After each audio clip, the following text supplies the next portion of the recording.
سلام هموطنان عزیز، منوچهر کوهستانی هستم. راستی در مرگ کسی خرسند نشدم و نمیشوم، اما در مرگ هر یک دیکتاتور من خوشحال خواهم شد، چون که این دیکتاتورها هستند که تمام زندگی ما و شما را بدبخت کرده اند و مرگ رئیس جمهور ترکمنستان من را خیلی خوشحال کرد و مثل مرگ کریموف. بله، در مرگ کسی خرسند شدن، خوشحال شدن خوب نیست، اما وقتی که یک دیکتاتور وفات میکند اون کشور رو به آبادی خواهد آورد، اون کشور رو به بهتری خواهد آورد.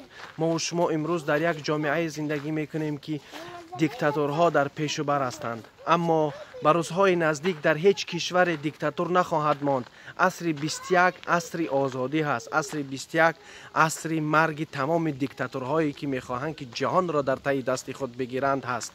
دوستان عزیز، به همون خاطر هر یک نفر باید این را بداند که اگر پادشاهی جهانی مرگ را خواهی چشید، مرگ از قفای ما هر روزه هست، مرگ با ما کار میکند، مرگ از ما قریبتر از رگ گردن ما و شما هستک.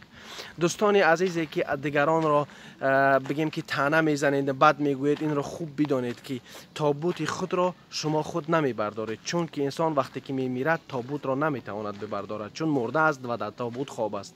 به همون خاطر این را فهمیدن در کار که انسان ضعیف است و در هر جای میتواند از دنیا برود. دوستان عزیز، هموطنان عزیزم، من مرگ دیکتاتوری ترکمنی را برای شما بگیم که تبریک میکنم. این تبریک باشد برای شما. در حقیقت این مرگ دیکتاتورها برای ما و شما روزهای خوبی را خواهند آورد و ما و شما دنیای آسیای میانه عوض خواهد شد. دوستان عزیزی که در کانال ما هستین، تشکر زیاد به خدمت هاتون برای اینکه ویدیوهای مرا به دیگر دوستان روان میکنین.